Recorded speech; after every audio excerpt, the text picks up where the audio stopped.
নমস্কার বন্ধুরা, আজকে আমি বানিয়েছি গ্রিল স্যান্ডউইচ। আর এই স্যান্ডউইচটা দারুণ খেতে হয়, আর এটা অনেক সহজে অনেক তাড়াতাড়ি বানানো যায়। আর এটা ঘরের কিছু জিনিস দিয়েই আমি বানিয়েছি। তো দেখুন এটা আমি কীভাবে বানিয়েছি। এটা সকালে ব্রেকফাস্টে বা বিকালে যে কোনো সময় এটা বানিয়ে খেতে পারেন। তো চলুন দেখে নিয়ে যাক আমি এটা কীভাবে বানিয়েছি। তো এখানে আমি নিয়ে নিয়েছি একটা বাউল, আর এখানে আমি নিয়ে নেবো কিছু সবজি যেটা আমি আগে থেকে কেটে রেখেছি। তো এখানে নিয়ে নিয়েছি আমি পেঁয়াজ কুচি, টমেটো কুচি আর ক্যাপসিকাম কুচি। আর এখন এখানে আমি দিয়ে দেবো কিছু লঙ্কা কুচি।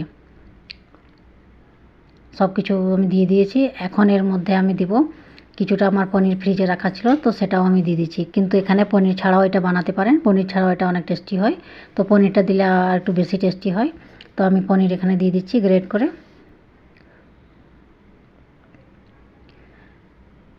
এটা যে এখন আমি এখানে দিয়ে দেবো কিছু মশলা, যেমন এখন দিয়ে দেবো এখানে আমি চাট মশলা, তারপরে দিয়ে দেবো আমি স্বাদ মতো নুন, আর এখন দিয়ে দেবো আমি এখানে গোলমরিচ গুঁড়ো, আর দিয়ে দেবো লাল মরিচের গুঁড়ো। এগুলো সব কিছু আমি ভালোভাবে এখন মিশিয়ে দেবো। এইভাবে মিশিয়ে দেবো। তারপর উপর থেকে দিয়ে দেবো মেয়োনিজ। এখন মেয়োনিজটা দিয়েও আমি ভালোভাবে সব কিছু মিক্স করে দেবো, তাহলে আমার পুরটা রেডি হয়ে যাবে। তো দেখতেই পাচ্ছেন আমার পুরটা রেডি হয়ে আসছে। তো বন্ধুরা, এরকম ভিডিও যদি আপনাদের ভালো লেগে থাকে তো প্লিজ লাইক করবেন, কমেন্ট করবেন, আর আমার পাশে থাকবেন, আর আমার পেজটাকে ফলো করবেন। তো এখন আমি নিয়ে নিয়েছি কিছু ব্রেড। একটা ব্রেডের স্লাইসে আমি লাগিয়ে দিচ্ছি গ্রিন চাটনি। এটা ধনেপাতা পুদিনা পাতা চাটনি, এটা আমি ফ্রেশ বানিয়েছি। আর এখন আরেকটা ব্রেডের স্লাইসে আমি লাগিয়ে দেবো টমেটো সস। দেখুন আমার এটা লাগিয়ে দিলাম। এখন এইভাবে আমি সবগুলো লাগিয়ে দেবো। আর যেটা আমি গ্রিন চাটনি লাগিয়েছিলাম তার মাঝখানে আমি যে স্টাফিংটা রেডি করেছি পুরটা দিয়ে দেবো ভালোভাবে।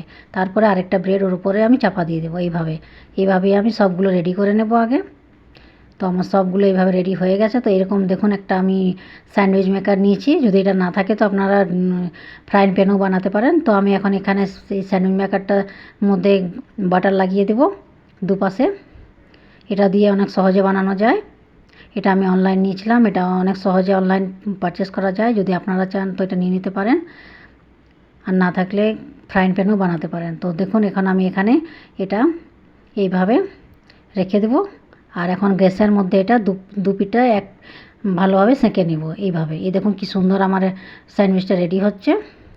তো এরকমভাবে আমি দু পিঠটাই সেঁকে নেব, আর সব স্যান্ডউইচগুলোই আমি এভাবে রেডি করে নেব। স্যান্ডউইচগুলো আমার রেডি হয়ে গেছে। তো এখন আমি কেটে দেখাচ্ছি। তো দেখুন বন্ধুরা কত সুন্দর হয়েছে। তো এইভাবে একবার আপনারাও ট্রাই করে দেখবেন, দারুণ লাগে খেতে। আর এরকম ভিডিও আজকে আমার ভিডিও এই পর্যন্তই ছিল। আবার দেখাবেন নেক্সট ভিডিওতে। ততক্ষণ ভালো থাকবেন, সুস্থ থাকবেন।